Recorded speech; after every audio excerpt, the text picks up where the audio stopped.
Queridos passageiros da nave Revista Rural, é hora de mais uma viagem pelos campos do país, conferindo tudo o que o agronegócio tem de belo e interessante. Preparados? Então confira os assuntos de hoje. Como plantar uvas no quintal de casa? O sucesso do cultivo de feijão calpi. E a força da sustentabilidade no nosso agro. Começa agora o programa Revista Rural, a sua revista eletrônica do agronegócio.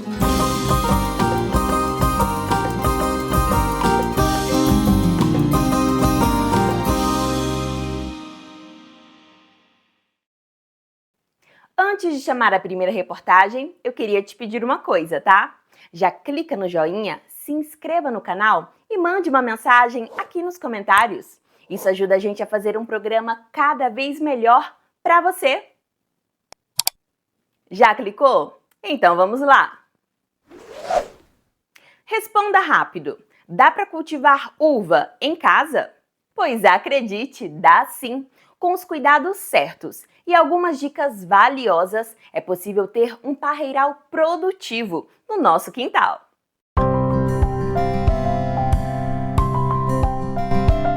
Unindo o útil ao agradável, ter um parreiral em casa garante uvas frescas, além de embelezar o seu quintal. Mas o seu manejo deve ser bem planejado. Atualmente, quais são as variedades de uvas que vocês cultivam aqui? Então, aqui atualmente a gente tem Isabel, Niágara, né, Rosada, Niágara Branca, Vitória, Núbia e Isis. Aqui. Essas seriam as variedades mais adequadas para quem pensa em produzir no quintal? Niágara e Isabel. São as variedades. E quem quer ter uma sem semente, poderia, com um cuidado maior, arriscar a Vitória. Quais são os cuidados que precisa ter diariamente com relação à irrigação, adubação? Em termos de irrigação, a gente tem que entender que a planta tem um ciclo dela. Então, por exemplo, junho até agosto, setembro, quem tem uma parreira em casa, as folhas caem, a pessoa entra em desespero, acha que a planta morreu. Não, ela entra em dormência. Nesse tempo você não irriga ela. Após isso, a gente fala assim, quando der aquela estiagem, você pode molhar ali uma vez por dia, mas no geral a chuva da nossa região já atende ela bem, tanto que a maioria dos produtores não tem irrigação controlada. E com relação à fertilização, em quanto tempo fazer, como controlar? A gente tem que pensar que a primeira coisa que a gente tem que fazer aqui é a correção do solo. Então a calagem, isso é um calcário comum que a pessoa compra e fazer uma correção. Se a pessoa não quiser aprofundar, a gente fala assim, medir o pH, 7, esse tipo de coisa, a gente fala uma vez por ano ali, dá uma jogada de calcário em volta do pomar, já vai ajudar já. Isso vai trazer doçura para a planta. Quem quer começar do zero, né? Seja para poder enfeitar o quintal, para poder ter as uvas ali para colher, qual seria a sua dica? O ideal seria a semente ou seria as mudas? Olha, quem quer começar do zero, eu diria assim, ir num viveiro e comprar uma muda enxertada. Variedades, como eu falei, Niágara e Isabel, enxertada. Esquece uva por semente, esquece às vezes pegar a estaca. Hoje a planta comprada, vamos dizer assim, vai variar aí de 25 a 50 reais. Não comprar muito grande, tá? Às vezes você vai pagar caro, desnecessário. E na sua casa tem que ter sol. Sem sol é muito complicado. Então pelo menos 3 horas de sol por dia. Eu não vou falar melhor da manhã, mas é assim, cada casa tem uma situação. Então pegando pelo menos 3 horas por dia, não existe limite. Qualquer lugar que você plantar vai dar uva. Você mencionou as variedades que mais são adequadas para poder plantar no quintal, né? Mas pode plantar todas elas juntas? Sim, sempre eu aconselho você misturar, tá? E uma coisa que eu falo por mim, nunca ter uma planta só, tá? Às vezes você compra uma muda que não é de qualidade, ou não veio bem, ou foi feita de semente, e aí às vezes a pessoa tem uma expectativa muito grande, e aí ela fica 5, 6, 7, 8 anos, nós temos uma planta aqui que a gente comprou com 8 anos, e deu 1, 2 cachinhos. Então a pessoa vai ficar muito frustrada. Então eu falo, tenha pelo menos 2. Se uma não for, outra vai. E você pode misturar, conduzir sem problema. As pragas e doenças que atingem as variedades de uvas são as mesmas: Seja na produção caseira ou de larga escala, o que muda é o nível de sensibilidade de cada uma delas e o controle realizado. A gente está vendo aqui na sua mão uma folha cheia de manchas e outros pontos aqui que também está fora do comum da saúde da uva, né? A gente tem alguns motivos que causam essas doenças? Isso, a gente fala assim muito, tem um tripé que fala, né, que seria o ambiente, o patógeno, né, e o controle. Mas eu vou mostrar aqui para vocês que a uva tem que ter um cuidado. Como toda planta, a gente tem um cuidado. Então, por exemplo, vocês estão vendo aqui a planta, ela vai ficando fechada. Isso vai trazer doença. Então a gente falou do sol. Se não ter o sol, ela vai se complicando. Então a gente tem um ciclo. Primeira coisa que a gente faz, pegou a planta, é a gavinha. A gavinha é isso aqui, tá? É o primeiro foco que vem a doença. Vou até mostrar um aqui, olha, vou tirar o galho inteiro para você ver como é que ele está doente. Primeira coisa que vem a doença é a gavinha. Essa é a antracnose, tá? Quem tem em casa vai lembrar desses machucados aqui no galho e ao mesmo tempo ele vai ver esse olhinho aqui na uva, tá? Esse é o mais comum, é a antracnose, tá? Ela vai dar nas uvas, até nas americanas ela vai dar, devido a muitas chuvas, tá? Aqui, por exemplo, a gente já tem o míldio, é uma outra doença muito conhecida nas uvas, também devido a chuvas. Aqui, aproveitando o embalo, a gente também tem a ferrugem, tá? É esse pozinho amarelo, você tem que tirar, enterrar, porque senão ele vai espalhar, esse pozinho vai para todas as folhas, tá? Você mencionou que a principal causa é a chuva, a gente não consegue evitar a chuva, né? Como que a gente consegue prevenir aí, evitando essas doenças? Olha, hoje, para falar a verdade, para quem é caseiro e tem um espaço pequeno, uma ótima solução, a gente fala que é você proteger. É um telhadinho, é uma lona, a gente chama de cultivo protegido. Se eu aplico aqui 20 vezes ao ano um produto, no protegido eu vou aplicar 1 ou 2 vezes, tá? A doença também vai mudar, mas aí o controle é muito mais simples, tá? Essa é a maior dica. Se não, a gente fala que é o cuidado do manejo, tá? Eu vou colocar aqui do lado aqui. É o cuidado do manejo. A planta veio, é você saber conduzir, desfolhar, dar uma limpeza, fazer o sol penetrar. Aqui, por exemplo, olha, eu vou mostrar para vocês um controle fácil que a gente tem da planta, tá? Aqui, olha, vamos dizer que começou o galho. Você viu que aqui está muito carregado. Eu vou bem rapidinho. Isso aqui, olha, a gente tem que tirar. Isso aqui, ó, você está vendo que a planta está fechada. Eu vou falar o que é isso, olha. Isso seria um cuidado já normal. Já vai aliviando ela. Aqui é a primeira coisa que a gente fala. Tirou a gavinha. Isso aqui na axila das folhas, ó, você pode ver. Aqui está a folha. Aqui está a folha. Aqui do lado vem isso aqui que chama neto. Quando eu vou tirando, olha aqui como é que está bem destacado. Olha, cachinho de um lado, folha do outro, neto. Não precisa tirar todos. Às vezes a gente pode simplesmente podar um pedaço aqui e deixar um pouquinho. Mas ele é o responsável por fechar a uva. Fez sombra, veio doença. O sol não bateu no cacho, a doença vem. Isso é uma coisa quase que natural mesmo. Então o manejo é muito importante. Olha, quando eu vou tirando aqui, a planta vai abrindo, daqui a pouco o sol vai vindo e ela agradece. Quando o sol vai penetrar e o sol vai dar doçura nos cachos também, tem isso, tá? Uhum. É legal, a gente sempre tira uma folha, às vezes, ali do cacho, para o sol penetrar nele. Locais muito quentes, eu vou falar assim, norte de Minas em diante, é o contrário, o sol pode até queimar, mas aqui pra gente não. É legal o sol ter a visão. Outra coisa que a gente pode falar também das doenças aqui, é arejado, né? Um local tem ventilação, não é um local muito abafado, então o local de escolha é muito importante. Quem tem parreira em casa, tá? Eu vou mostrar para vocês aqui. Sempre o pessoal pergunta, onde eu vou colocar a parreira de uva? Eu posso ter ela nessa altura, eu posso ter na garagem, como vocês vão ver, muito alta, eu posso ter na cerca de casa, como aqui, olha, eu dei para o vizinho de presente, olha só o que ele ganhou. Então eu posso conduzir a planta, ela é uma trepadeira, você pode ver que esse galho, eles vêm, olha, eu plantei, eu vou conduzir para onde eu quiser, desde que eu respeite um manejo ali, uma poda. Mas onde vai ter a produção, não importa. Se é embaixo, se é em cima. Inclusive aqui, olha, eu vou mostrar para vocês. Ali, praticamente é o segundo andar da casa. Eu colho uva lá em cima. Só que essa uva não está num vaso lá em cima, ela está aqui embaixo. Nesse caso aqui, por exemplo, que tem as pintinhas na uva, o cacho perde todinho. Não, essa uva você pode comer tranquilamente. Pode? Pode comer tranquilamente. Por mais que a antracnose atacou, tem até alguns cachos mais aqui, por mais que ela ataca, você pode comer tranquilamente. Já umas doenças que são complicadas é a podridão. A gente vai ver no outro cacho lá em cima, a podridão já é complicada, aí já perdeu mesmo.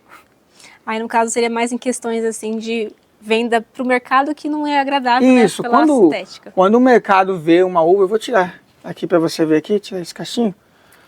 Quando você vai levar isso aqui para uma pessoa, ela vai ver, vai ficar com medo, obviamente. Mas aqui para o nosso consumo caseiro é super tranquilo. Olha, aqui uma situação bem comum que a gente fala que a pessoa tem, são os pássaros, tá? Então essas uvinhas aqui, os passarinhos, quando começando a doçura, eles já vão bicando já. Uma situação que às vezes o pessoal vai ver que é cheio de abelha, fala de ralear o cacho, tá? Tem cacho de uva, isso são variedades, que o cacho fica mais cheio. Só, você pode colocar a mão aqui, que o cacho tá duro, ele nem se mexe. Sim. Aqui a gente tem uma tesourinha e a gente tem que vir realmente aqui, olha, tirando as uvas. Isso chama-se ralear. O legal é você, na época ali de outubro, fazer esse processo. Ó, a gente vai deixando o cachinho mais solto. Senão vai chegar uma hora que ele mesmo vai endurecer e vai estourar. Quer ver? Então eu tenho que deixar o cacho, ó, bem ralinho. Aqui, para quem tem dó de perder uva, é a verdade. Só que você perde uva, olha, o cacho já ficou solto. Então ele ficando solto, a baga vai crescer mais, vai ficar mais bonita, mais doçura.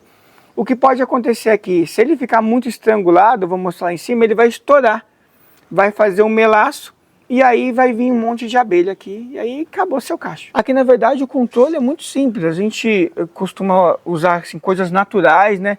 Esterco, a gente tem a época de maio, que a gente chama de adubação de inverno, onde a gente realmente faz uma adubação geral no quintal.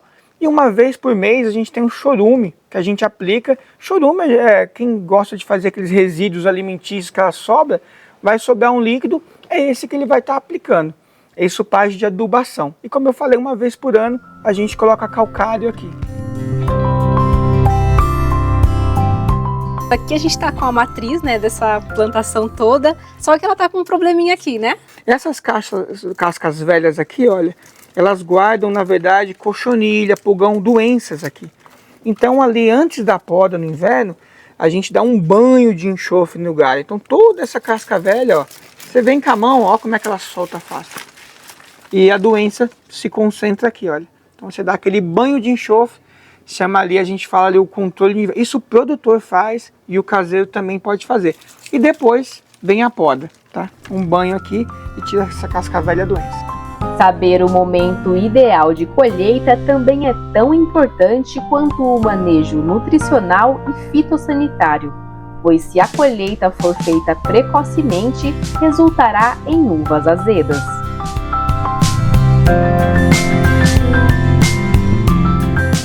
Carlos, a gente vai fazer agora a enxertia, né? Conta pra gente para que serve esse procedimento. Então, a enxertia, na verdade, é um processo que todo mundo usa, assim, profissional, né?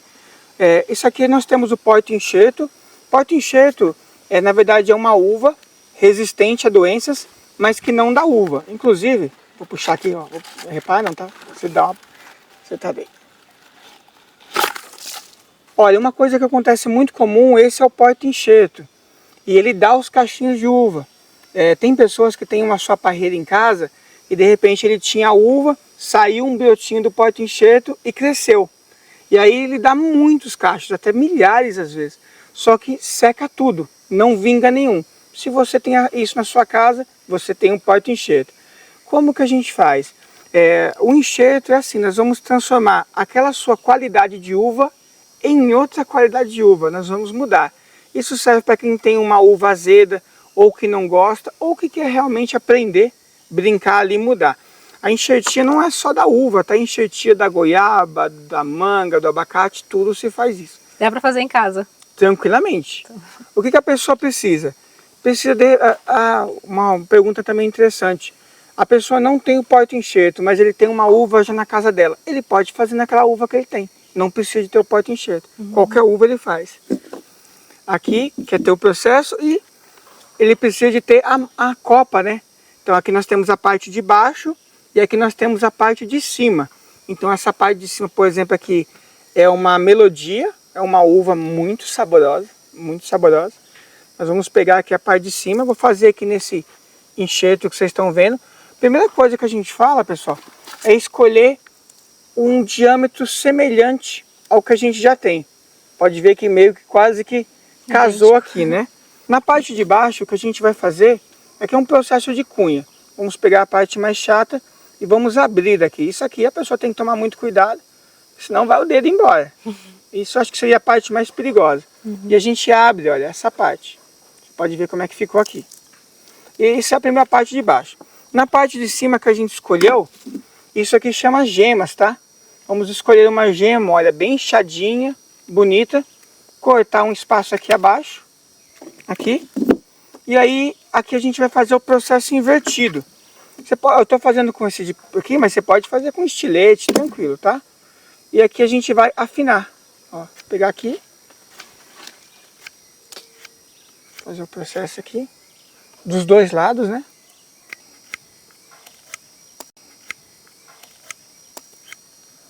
E a gente vai procurar deixar fino para que encaixe lá. Aqui. Ó, viu como é que ficou? Então a gente tem aqui as duas partes, né? E a gente simplesmente vai fazer isso aqui. Ó. O que é o segredo aqui que a gente fala? Não importa se aqui é menor ou maior. O que é importante é um lado bater casca com casca. Isso é o sucesso do enxerto. E um pouquinho aqui você deixa para fora, não precisa de colocar tudo para dentro, tá? Fez essa etapa, a gente vem, eu vou usar isso aqui, mas na sua casa você vai usar um veda-rosca, é o mais fácil. Aqui também seria interessante, quando você vê na televisão, um barbante. Como a gente vai fazer um outro processo aqui, que o pessoal está adorando, não vai precisar. Aqui o pessoal podia usar um saquinho de... Sabia aquele rabiola de pipa? Sim. Você podia usar uma rabiola de pipa. Aqui a função é simplesmente hidratar. É uma espécie de plástico filme? Isso, esse é um plástico filme, mas tem o profissional. Aqui a gente está usando um simples para vocês poderem dar uma olhada. O legal é o veda-rosca, tá? Eu adoro, é que a gente fez tanta aula aqui que Acabou. o veda-rosca foi. Ó, você pode vir aqui e aqui em cima você vai dar uma fechada para não apodrecer aqui em cima. O importante é aqui, ó, a gema ficar aberta, tá? Aí agora vem o segredo aqui, que é o que a gente tá amando, tá? A gente vai pegar um copinho aqui, deixa eu virar o copinho, fazer um furo aqui embaixo, olha. Fez um furo aqui e a gente vai passar ele aqui. Passar aqui, a gente depois vai dar uma travada. E aqui o que eu vou fazer com ele, olha. Eu vou simplesmente cobrir com pó de serra. Vamos jogar até cobrir. Do que você vai simular isso aqui? Isso aqui vai simular como se estivesse na terra, dentro da terra. Só que ele está visível. Então, olha, daqui uns dias vai começar a brotar. Um galinho desse aqui vai começar a brotar. Aí eu posso vir tirar o copinho. Esse aqui é o nosso enxertia. Então daqui para baixo era um tipo de uva, aqui para cima outro tipo de uva. Além da ideia de plantar e colher, o projeto Plantar em Casa promove diversas experiências, mostrando o quanto temos a aprender com o ciclo de vida das plantas. Carlos, conta pra gente como que iniciou a sua história cultivando uvas. Juana, é interessante porque muita gente acha que eu trabalho com isso, um viverista, agrônomo, e na verdade a gente tem isso como hobby. Minha área é casamentos, festas, de eventos. Só que eu comprei uma parreira uma vez, por comprar mesmo, uma coisa assim que meu pai tinha na casa dele. E aí essa parreira de repente começou a frutificar, muito bonito, mas começou a dar doença, antracnose, aquelas pontinhas pretas. E aí eu me desesperei, nossa, quanta uva e doente, o que eu faço? Com muita pesquisa eu encontrei um senhor chamado, um anjo chamado Sérgio Semeio de Jean, nosso mestre até hoje. E aí eu fui atrás dele e descobri que ele tinha um trabalho voluntário. Daí então, tudo que a gente faz aqui é seguindo os princípios dele. É um cara assim, é um pai pra gente. E tudo vem dos ensinamentos dele. E daí em diante só aumentou. A gente começou a multiplicar, do jeito que a gente aprendeu, multiplicar esse conhecimento também de forma voluntária a todo mundo. Então, daqui já saiu milhares de... Assim, a gente já visitou produtores que começaram de um galinho que saiu daqui. E é uma alegria muito grande. E a gente continua aí. E hoje a gente saiu daqui e está com a escola do Plantar em Casa, para o pessoal poder ir lá e aprender. Não só uva, mas fruticultura, plantas medicinais, abelhas, plantas nativas e sem limite. Voltado à natureza mesmo. Tudo orgânico.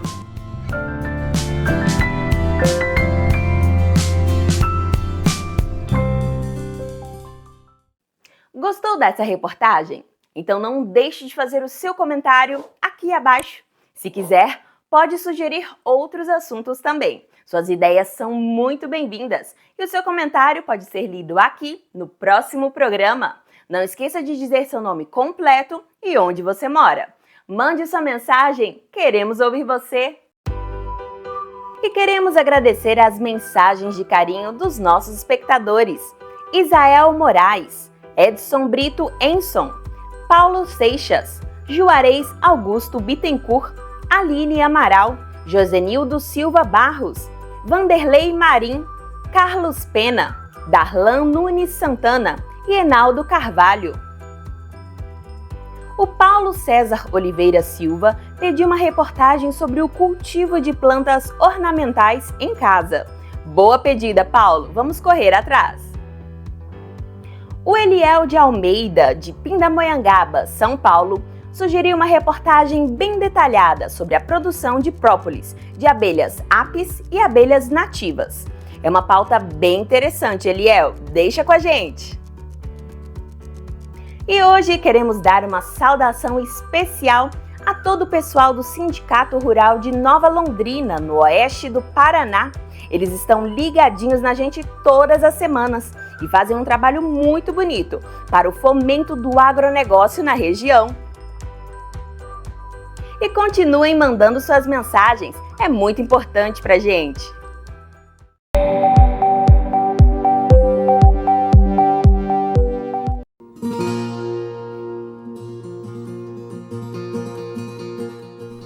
Receber isenção para agregar mais valor ao país.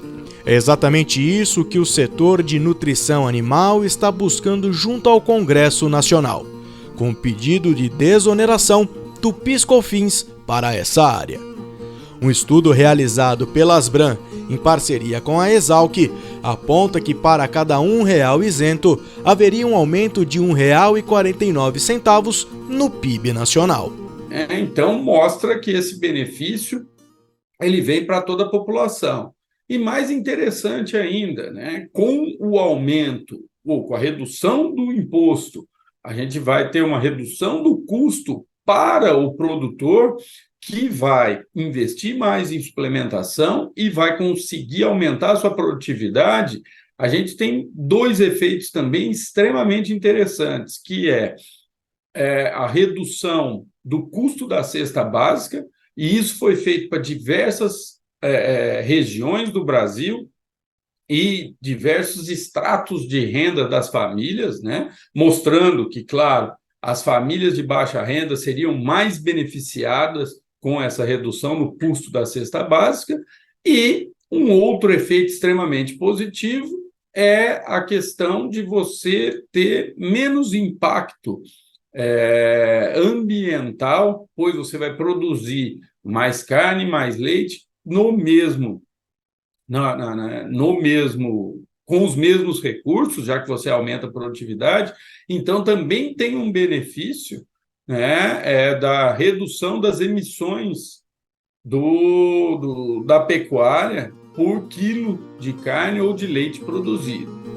Atualmente, cerca de 800 empresas trabalham na área de suplemento mineral.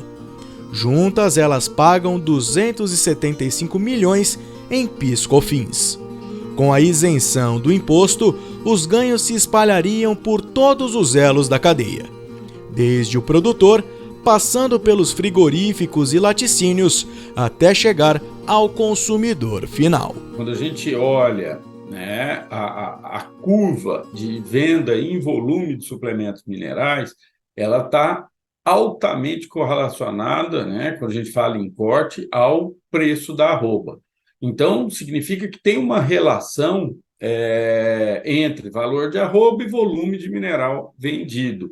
Porque, claro, a arroba é a moeda do pecuarista e ele usa, né, esse câmbio, essa moeda de troca para fazer os seus investimentos. Quando você reduz o custo dos suplementos, né, e PIS/COFINS nós estamos falando aí de quase 10%, a gente vai ter um incremento, né, no uso desses produtos. E é muito importante, que às vezes as pessoas não sabem, mas o que é produzido e vendido de suplemento mineral no Brasil, se a gente usar corretamente as doses que os animais precisam, todo o volume produzido dá para alimentar 100 milhões de cabeças, quer dizer, metade do nosso rebanho.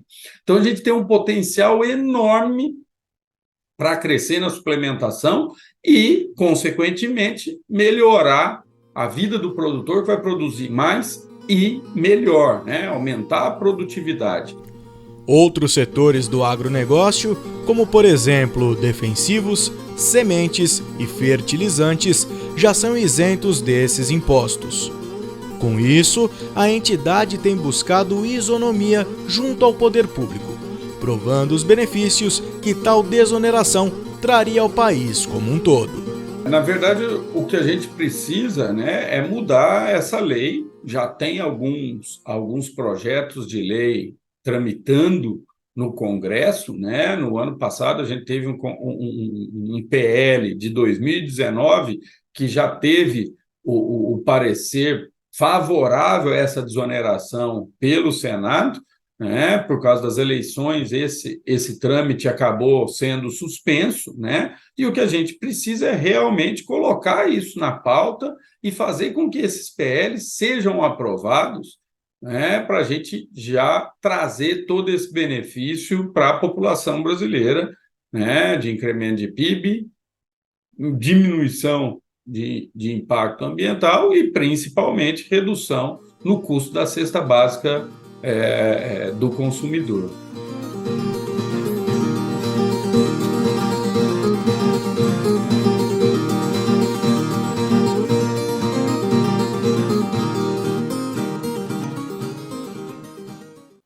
Com variedades mais produtivas e novas tecnologias para a mecanização do cultivo, o feijão calpi, queridinho dos nordestinos, vem ganhando cada vez mais espaço e protagonismo.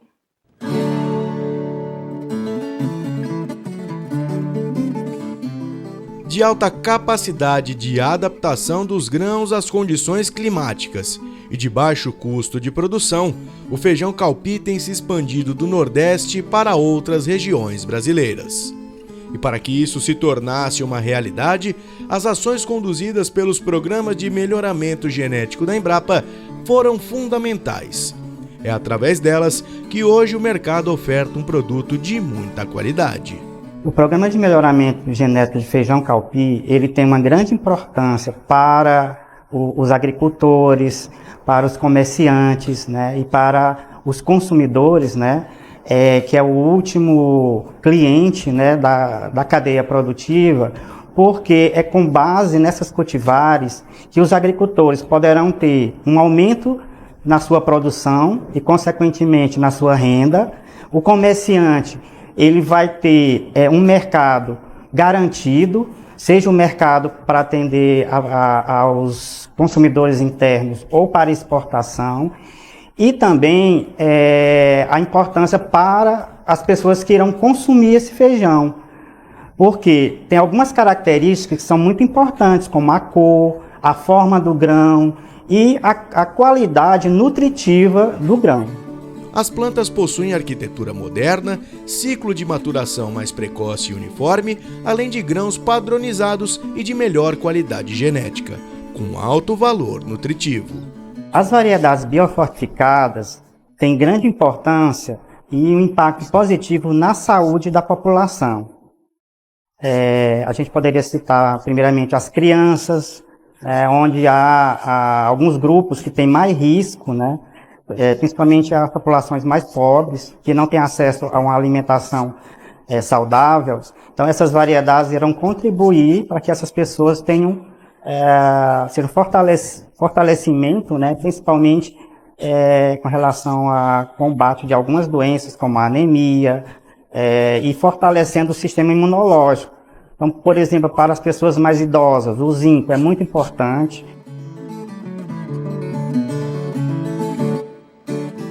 Antigamente, que não tinha essas cultivares resistentes à doença, praga, isso dificultava muito a comercialização desses produtos.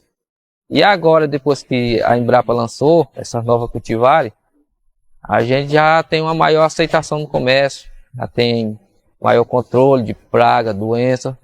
Então isso tudo facilita a nossa vida. A partir do momento que a gente começou a produzir o feijão, a vida nossa começou a melhorar, porque quando você tem o feijão, você tem a venda e a gente começa a melhorar um pouco para a gente.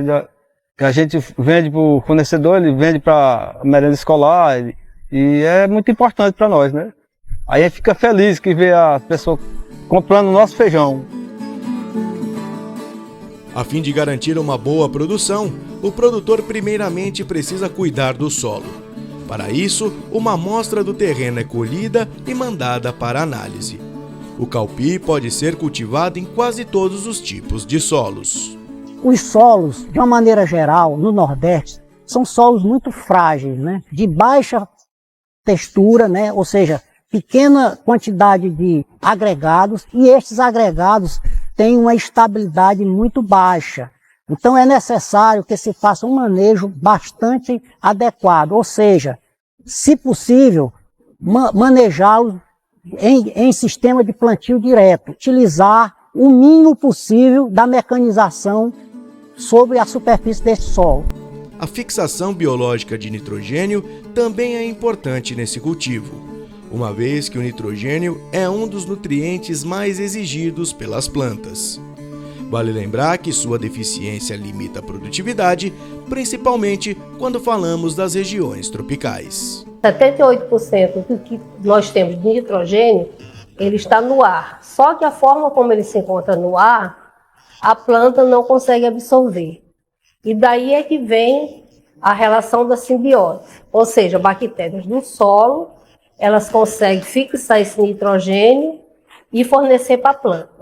Esse fornecimento se dá através das raízes, onde as bactérias elas fazem a inserção nessas raízes e, à medida que vão capturando esse nitrogênio do ar, elas têm uma enzima que se chama nitrogenase, que faz com que haja essa mudança desse nitrogênio, que é de uma forma indisponível para a planta, se transformar numa forma que a planta consiga absorver. Você terá uma planta mais sadia, mais resistente a insetos, mais resistente a doenças. Isso vai contribuir para que a sua produção seja melhor, fornecendo para a planta o nitrogênio que ela poderá absorver diretamente. A debulhadora é uma importante aliada para a rápida comercialização do caupi. Para se ter ideia, enquanto uma pessoa debulha 6 kg do grão a cada hora, a máquina debulha 30 kg em 7 minutos. A debulhadora de feijão verde é um equipamento que nasceu da demanda de um pesquisador, o Dr. Freire, melhorista em feijão, que me deu a ideia de desenvolver uma máquina, visto que a mão de obra de debulha é muito onerosa, muito laboriosa. Então, a gente fez uma busca em outro equipamento no mercado, nada tinha. E eu achei no mercado americano uma de debulhar ervilha. Aí, então, desenvolvemos essa para feijão caupi. Olha, o feijão está todo debulhadozinho, ó. Olha, ó. Tá vendo a diferença aí, ó? E o feijão, ele não quebra, ele não quebra. Para padronizar o produto, Depois de debulhar, o próximo passo é limpar os grãos para remover as impurezas restantes. Rapaz, facilitou muito e é mais rápido e a gente não perde venda. Agora o cliente chega e já está no ponto, já só faz pegar, ele botou na sacola e levou.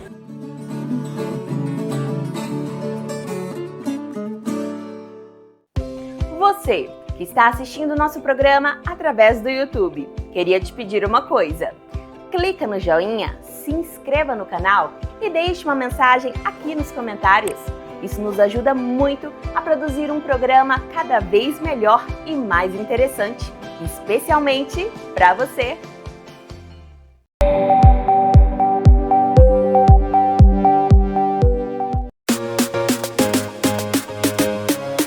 A Matsuda Minas inaugurou este mês a nova expansão do seu Parque Fabril. Com uma planta moderna, totalmente automatizada, ela segue os conceitos da indústria 4.0, englobando inteligência artificial, internet das coisas e robótica. O investimento deve representar um salto significativo na produção de suplementos minerais, além de núcleos e premixes. Em termos de produtividade, o que se fazia em 2 turnos, a gente vai fazer em 1 turno só.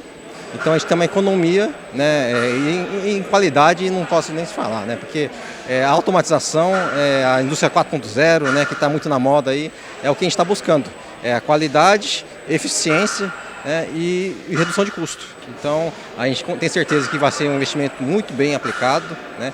A Matsuda, mesmo em meio dessa crise toda, ela não para, né? Porque a gente sabe que tem que estar sempre investindo para estar bem posicionado para o futuro. Na hora que o ciclo virar, a arroba começar a subir de novo, o bezerro começar a subir, a gente vai ter como atender esse mercado. Então a Matsuda está sempre investindo.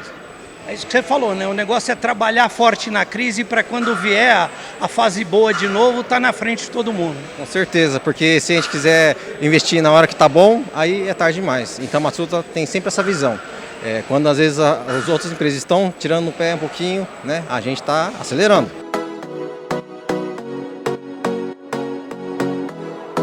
A gente está muito emocionado, porque, como o Léo disse, isso foi feito com raízes fortes dos nossos antepassados, da nossa avó, que ensinou muita coisa para a gente, dos nossos pais.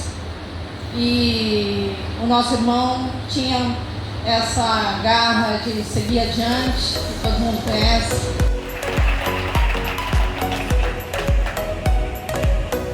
A nossa meta aqui é simples, nós chegamos a 50%.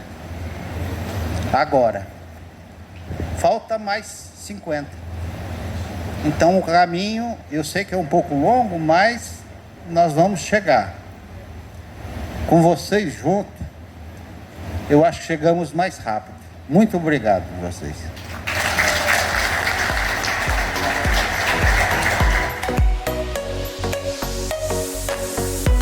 O projeto demandou longa e minuciosa pesquisa para trazer ao país o que há de mais moderno no processo de fabricação.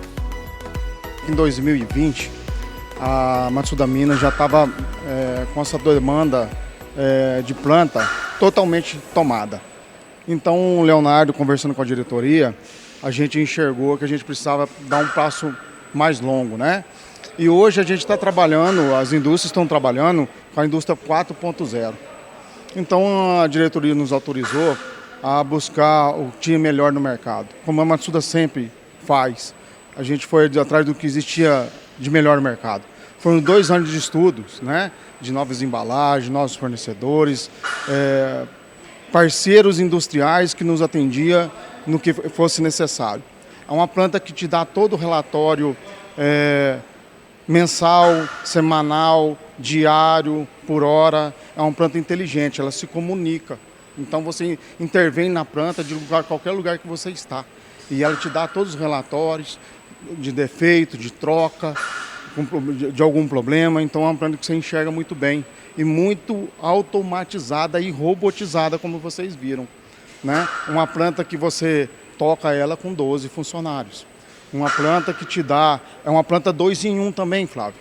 É uma planta de nutrição animal, que vai produzir nossas linhas de proteinado, linha branca, de ureados, e uma planta que também é uma planta independente de premix, que vai produzir para nossas plantas, né, e para nossos clientes. É uma planta totalmente vertical, né, então o produto só sobe uma vez e quando ele chega embaixo, por gravidade, ele já está pronto, né? Uma planta que tem um coeficiente de mistura dentro do padrão que a gente consegue dizer de excelência, né? São misturadores que te trazem uma mistura perfeita. Então isso vai garantir lá no campo o resultado final. Durante o evento, a diretoria da Matsuda reforçou a sua crença na força do agro e fez projeções otimistas para o futuro do setor. O agro não para e a Matsuda também tem esse compromisso com o agro, de continuar crescendo, de continuar inovando, levando cada vez mais novos projetos para que a gente ganhe competitividade e consiga levar todo esse benefício ao nosso produtor, que precisa estar fortalecido nesse momento. Léo, essa parceria com a Matsuda Minas aí já vem de longa data e parece ser muito frutífera. É assim mesmo que vocês enxergam isso? Sem dúvida, viu? A família Matsuda e a família Sami, né, junto com a família Cerise, acho que foi uma parceria de longa data e, querendo ou não, foi uma grande amizade, né, com meu pai e com o Leonardo Cerise. E eu comigo, com o Leonardinho, com a Melissa e a família toda, assim, mas sempre unida, a pessoa sempre com compromisso, sempre animada, com energia, conjunto com a Melissa, que é jovem, mais jovem que eu, e o Vitor Sami, que também na atividade, e o Eric Yudi, somos a terceira geração que já está toda a posto, trabalhando com sempre a energia renovada. Então.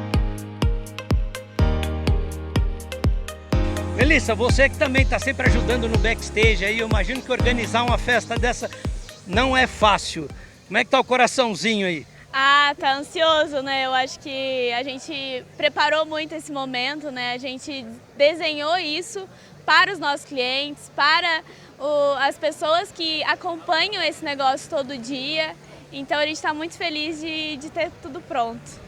E o Léo estava falando dessa coisa da turma jovem, está assumindo. Como é que está sendo essa transição? A Matsuda é uma empresa com uma força familiar muito grande, né? Como é que está sendo essa passagem de bastão? Eu acho que a passagem de bastão, propriamente dita, é com muita... mantendo a tradição, né? Os valores que a Matsuda foi fundada, os valores de trabalho que a gente tem, de dedicação que a gente tem e trazendo essa evolução, né? É bem o tema que a gente está trabalhando esse ano nos 75 anos. É uma evolução, mas mantendo a tradição da Matsuda que sempre teve.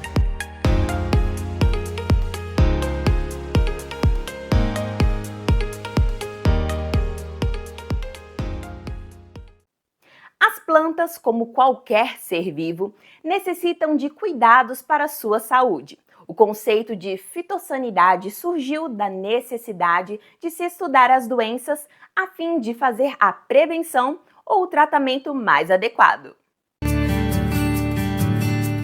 Desenvolvida no século passado, a fitossanidade nada mais é do que a proteção de plantas aos ataques que as mesmas sofrem durante o plantio.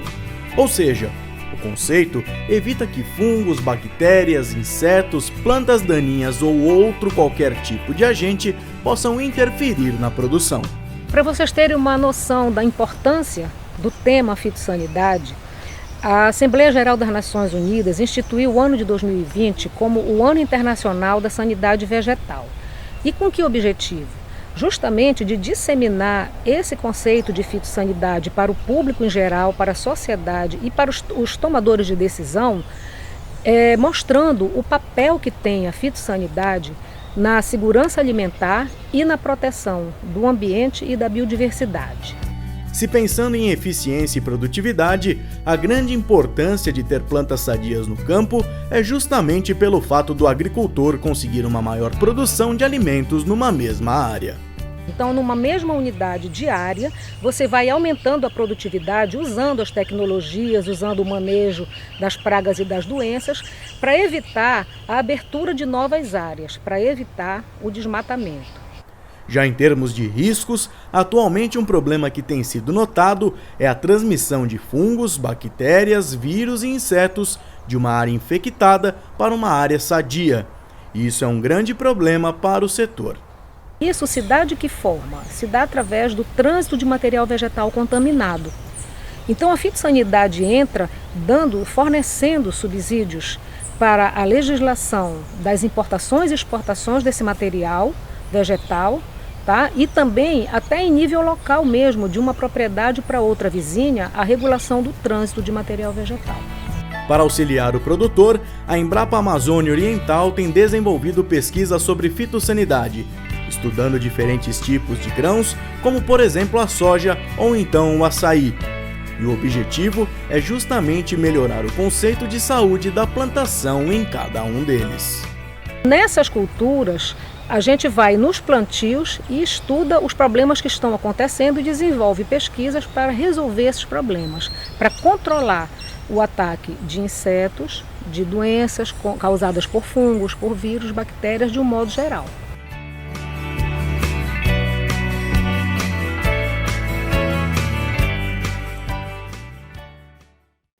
Como potência agroambiental, o Brasil cada vez mais tem o conceito de sustentabilidade como base para a produção agropecuária.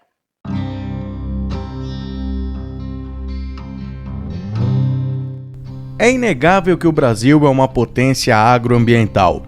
Especialistas deste mercado defendem que o atual caráter sustentável da produção rural brasileira consiste na força junto aos investidores, compradores e consumidores externos.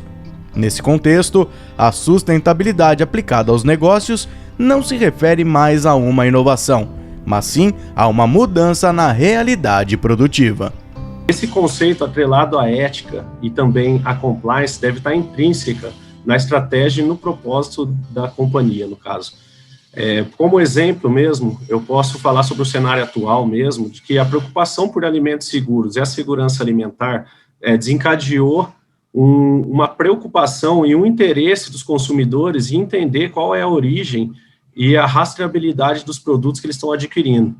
Esse fator, claro, ele fomenta o interesse de consumidores conhecerem mais a fundo a própria empresa, né, quanto aos aspectos ambientais de produção e socioeconômicos, desenvolvimento da região inserida, obrigando as empresas a se enquadrar sua produção, praticamente, né, com os aspectos sustentáveis. E isso proporciona, claro, um valor agregado, né, ao produto, gerando uma boa rentabilidade a esta companhia, independente do setor que ela se enquadra.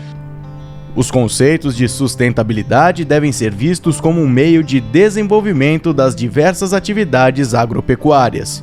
E ao desenvolver um projeto para o segmento, é preciso inicialmente entender qual a sua finalidade e seus possíveis impactos. Em qualquer organização, boas práticas atreladas aos aspectos de sustentabilidade são sinônimos de bons resultados, né? Eficiência de processo, eficiência de produção. Especificamente para o agronegócio em si, a grande dependência de recursos naturais. Para o desenvolvimento dessas atividades, né, sendo impossível não atrelar todos os fatores ambientais e sociais nos projetos incorporados nesse segmento. Ao tratar de projetos para o agronegócio, o respeito ao tripé da sustentabilidade é de fundamental importância para avaliar os possíveis impactos ambientais, sociais e econômicos que este projeto vai trazer em seu desenvolvimento. Com isso, com essa correta gestão, a gente vai conseguir garantir o mínimo de impacto ambiental e o máximo de desenvolvimento social e econômico onde esse projeto vai ser inserido. Um ponto que ajuda neste monitoramento é a utilização da tecnologia, que chegou de vez ao campo. Dessa forma, o produtor tem em mãos diversas informações que o ajudam a tomar decisões mais acertadas. Um exemplo simples é que alguns anos atrás, a propriedade era vista como forma homogênea, ou seja, se você precisasse fazer a utilização de algum insumo, ela era feita praticamente em toda a propriedade, sem diversificar as áreas em si. Ou seja, com o uso da tecnologia, hoje já é possível mapear quais são as demandas necessárias para cada área. Esse olhar independente gera eficiência em diversos aspectos da produção, como a não utilização de defensivos de forma desnecessária, né, fertilização de forma desnecessárias também, a redução de uso de maquinário, reduzindo o consumo de combustíveis, reduzindo, consequentemente, a geração de gases de efeito estufa, que hoje é um grande problema para nós também, e sem falar da consideração da otimização do uso do recurso água. Outro conceito que está difundido no agro brasileiro é o de bioengenharia. Ele consiste em tratar do uso de elementos biologicamente ativos associados a elementos inertes, visando alterar o mínimo possível as condições naturais das áreas. Em linhas gerais, a gente pode dizer que a bioengenharia proporciona aspectos positivos nos locais em que são implantadas, não se limitando somente aos fatores funcionais do projeto de bioengenharia inserido, mas também favorecendo o desenvolvimento do equilíbrio das condições ecológicas naturais da área inserida, ao qual propicia um aumento da biodiversidade local e da área e influência em que o projeto está sendo aplicado. A função paisagística também fica bem evidente neste tipo de solução, já que é baseada na natureza, o que permite o enriquecimento com a formação de novos componentes, estruturas e formas que integrarão a paisagem. Consequentemente, todo o aspecto socioeconômico fica evidente nesse tipo de solução, com a correta gestão dos recursos naturais, além da economia de implantação e manutenção comparado às técnicas convencionais. Vale ressaltar que os mercados estão cada vez mais exigentes e que referência ao desenvolvimento sustentável atrelado à Agenda de 2030, do desenvolvimento sustentável da ONU, e também as práticas ligadas ao conceito ESG trazem ganho às empresas inseridas em determinados mercados, no qual se fortalecem no que diz respeito à extensão de colaboradores das próprias empresas que valorizam o impacto em um propósito bem definido de determinada companhia. Mexendo com a cadeia de ponta a ponta, os clientes também estão cada vez mais interessados em adquirir produtos de empresas que possuem foco sustentável, o que mostra aumento na conscientização do público para problemas relacionados a este conceito.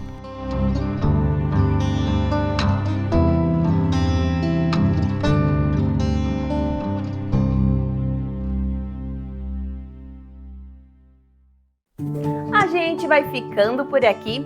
Não esqueça de se inscrever no canal e clicar no sininho para ficar por dentro de tudo. Semana que vem temos um encontro marcado, ok? Até lá!